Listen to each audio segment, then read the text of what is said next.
Assalamu alaikum tuğanlar. Bugünkü temamız özünüzдөр bilgендей Kırgız jarandары. Kırgız eli oylanış керек. Bunday gündür tuğanlar. Bunday şunda uçurlarda акылдыраак болуп, баягы жет өлчөп бир кесип дегендей ойлоно турган мезгил келди окшойт тугандар. Келечекти жаңы муумдарды ойлой турган болсок тугандар, ойлонолу жакшы, ойлонолу тугандар. Мына кечеги шайлоонун жыйынтыгы азыркы кылган мыйзамсыз бийликтин кадамдары дейлеби, иштериби деби, кыргыз элине берген убадалары дейбиз тугандар. Өтө эле мындай өтө ишенчке элек окшойт тугандар. Кантип мен мисалы бир эле мисал келтирейин тугандар. Кантип алдаган адам менен, мисалы, жеке мисалда алдаган адам менен иштешесиң деген сөз бар да. Биз мамлекеттин бир булагы элде, булак, ошо эл бар, мамлекет бар. Ошо элибиз, биз ошо Садыр Жапаров азыр мыйзамсыз болсо, ошол адамды биз алып келдик, түрмөдөн алып чыктык, мыйзамсыз алып чыгып, ошол кишини такка отургуздук. Эмне деген убадаларды бербеди, 2 айда үзүрүн көрөсүңөр деди, 6 айга өттү, 1 жылга өттү, эми 5 жылга өттү тугандар. Токтотпойлу тугандар. Ушундай нерселерди, мына популист сөздөрүн токтотпойлу ушундай. Ойлонбойлу тугандар. Койгулачы, биз жарандар, кыргыз жарандары, сыртта жүргөн жарандар Садыр Жапаровдун түсүндө жазылып турат. Настоящий аферист, настоящий жулик, настоящий вор деп турат. Анычы мындай түсүндө жазылып турат. Бул киши ошибка природы, орустар айтканда. Жаратылыштан адашып калган адам. Себеби 6,5 миллион элдин тагдыры менен ойношкон адам тугандар. Бул баягы мээси жайында эмес. Себеби бул өзүңүздөр билгендей Садыр Жапаровдун кылган иштери, мисалы ошол түрмөдө отурган кылган кылыктары, бийликти басып алган деген жоруктары тугандар. Буларды биз көрүп келгенбиз да. Бул досторду, эки достун кылыктарын тугандар. Орустар айтканда адекватный адам тугандар. Бийликти 17 Чыңгызхан 17 баласы менен басып алган деп туруп бийликке кашан аттабайт тугандар. Адекватный адам тугандар. Түрмөдө отурганда өзүнө кол салбайт тугандар. Адекватный адам. Ой акылы жайында адам андай кылбайт тугандар. Акылы бар адам эбегейсиз убадаларды бербейт. Акылы бар адам сууну сатпайт тугандар. Кыргыз элинин суусун сатпайт, жок дегенде ошол Токтогул кесинде ошол жердеги сууну сатылышы кече жакында өзүңүздөр билесиздер, Казакстан Республикасына барганда премьер-министр Акылбек Жапаров ошол жерде айтылды. Бирок бул сөздү мен эч агал айтканмын да, 3 ай, 4 ай мурун айткам. Мен сууну сатып берди, буларга ишенбегилер депчи. Ошонун эми азыр ачыкка чыкты. Менин ар бир айткан сөзүм мен далилдеп, ошол кишилерге мен коюп берем. Азыркы мыйзамсыз иштеген абаларыбыз, акаларыбыз, тайкелерибиз дейбизби, көрүнүп турат, иште албайт, тажрыйба жок тугандар. Булар элди алдап, элдин ырыскысын жеп, эртең Кыргызстанды туңгуюкка түшкөн туңгуюктан дагы бир жолу туңгуюкка түшүрүп, элди карыз кылып, анан качып кетишет тугандар. Мен ошого айтам тугандар. Мынабы шайлоонун жыйынты жокко чыгыш керек, парламенттик шайлоонун жыйынты. Себеби мен тааныган жокмун. Себеби өзүңүздөр билгенде кыргыз элин каратып туруп алдады. Себеби ошол биринчи кетип аткан таблода кетип атканда тугандар 10 партия өткөн тугандар. Бүтүн Кыргызстан партиясы 11% менен өткөн. Ошол жерде СДБК бар болчу. Ошол жерде Азаттык партиясы болчу. Ошол жерде Атамекен партиясы. Эми элди каратып алдагандан кийин тугандар, мен будан нарагын жакшылыктарды күтпөй эле койгула. Себеби бул азаматтар, эми мындай айтканда, абабыз, акабыз үйрөнүп калды. Сценарий кылып, мына Рай миллион камалат дедиле, Рай миллионда чыкты, 2 миллиард төлөп коюп чыгып кетти. Жээнбековду камашты эле, Зулпукаровду. Мына кече жакында, кече чыгышты туурабы? Мен айткандай болду да. Bizde aldап атат да. Эмне үчүн биз алданганды жакшы көрөбүз? Мен ошого түшүнбөйм тугандар. камаганга жараша үй мүлкүн мамлекет көзү чөнтөккө салбай. Эми булар кустурган акчаны Ташиевден Дубайдагы үйдү каяктан алды? Ошол кустурулган акчага Дубайдан үй алды. Садыр Жапаровдун 1 жылдык кирешеси 200 канча 257 миллионбу? Ашыкча. Ошол акча каяктан келди? Ошо кустурулган акчалар туугандар.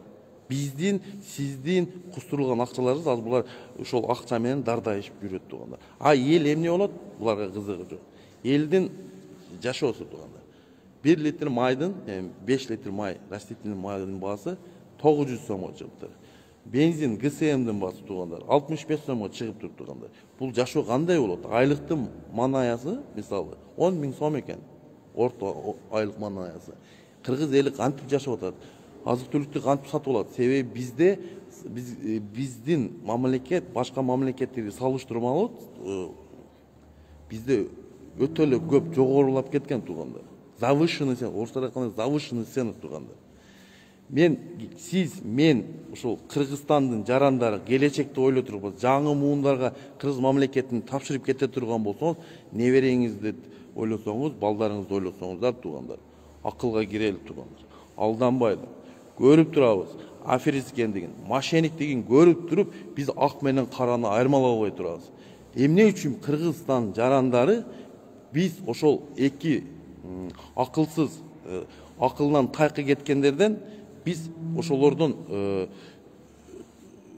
спрос кыла албайбыз мындай айтканда. Биз сурашыбыз керек. Биздин акча менен жашап атат алар. Сиздин акчаңыз менен жашап атат. Себеби бюджет эмнеден топтолот? Бюджет бул элден чыккан налог туугандар. Эмне үчүн мен Токтогулда сууну мен казактарга берип, мен Кыргызстанда светсиз отурушум керек туугандар. Ошол суроону жараттыңыздарбы туугандар? Ошол суроону жараттыңыздар. Эмне үчүн мен Кыргызстанда туруп кум төрдү улутташтыра албай отурам?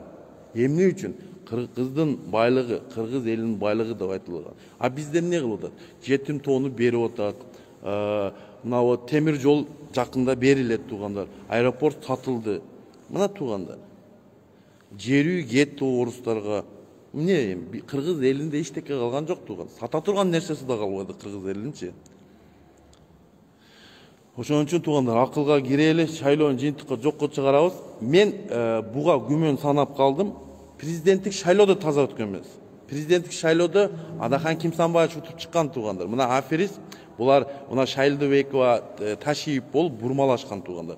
Буларга иш козголуш керек. Баткендеги 44 жараныбыз бейгүнөө өтүп кетти. Ушул эки достун акмакчылыгынан, коркоктугунан, коендигинен өтүп кетти туугандар. Мен ачык айтып келгем, айта берем.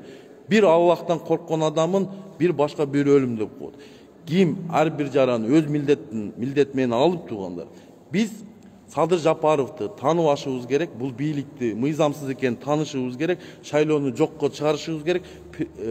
2020-жыл 5-октябрдан бияктагы чыккан закон, мыйзам бардык нерсени жокко чыгыш керек туугандар. Мен ошого чакырып кетем туугандар. Коркпоңуздар туугандар. Корко турган эчтеке калган жок Кыргызстанда. Мына биз сыртта 2 миллионго жакын сыртта мигранттар жүрөбүз. Биз ошо Кыргызстанды багып аткан, биз туугандар, акчаларды которуп аткан жарандарыбыз туугандар. Ошентип Кыргызстанга акча которуп жүргөн жарандарыбыз кече өзүңүздөр билесиздер, флешмоб өткөзө коюшуп, мен ичинде мен да бармын туугандар.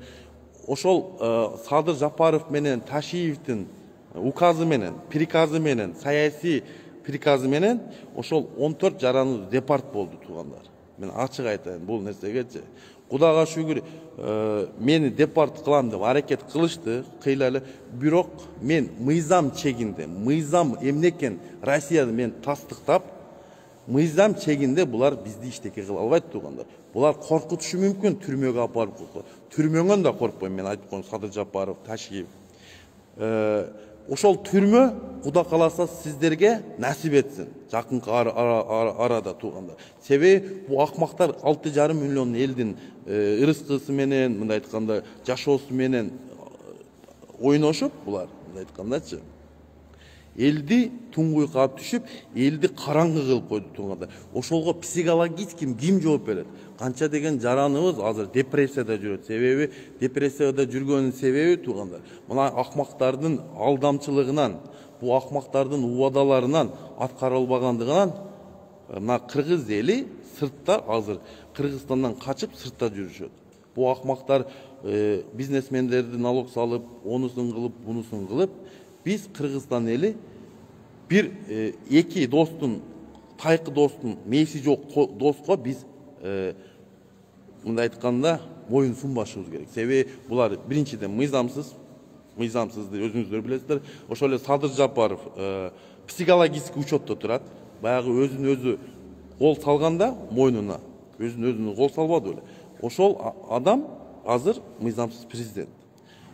Түрмөдөн чыккандан кийин, мыйзамсыз чыккандан кийин туугандар. Ошол адам реабилитация болуш керек туугандар. 3 жыл, 2 жыл жок дегенде 5 жылга чейин реабилитация болуп, бийликти чуркабай, реабилитациядан чыгып, анан президенттикке барса болот болчу. Андай болгон жок. Себеби буну биздеги мафия деп коебузбу, баягы 300-400 үй бүлө деп коебуз. Ошол эле элдин атынан чечип коюшту тууганда. Ташиев деген ким? Ташиев бул ошо Атамбаев малында ак үйдү басып алам деп, кашадан аттап, шымын жыртып, псих больницага учетко туруп, ошо псих больницадан учетко туруп, ошо псих больницада ошо менен бошотулган туугандар. Анан биз каякта Кыргызстанда адекваттуу мындай акылы кем эмес адамдар башкарат деп ойлойсуңар. Мен чакырып кетем туугандарым. Ишенбеңиздер.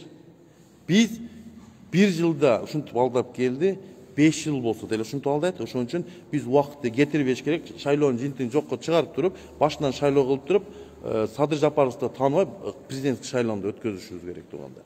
Буга окшогон мен мээси тайкы мындай айтканда акылы жокторго мен моюн сунбайм туугандар. Мен ушул менин Кыргыз мамлекетинин президенти таза инсанды, алдабаган инсанды, кыргыз элин ойлогон инсанды, патриот инсанды мен президенттиктин такта көргүм келет. Эфирге киргиче туугандар, саламатта калыңыздар. Сиздер менен мен Бекеев Эмил Маликович.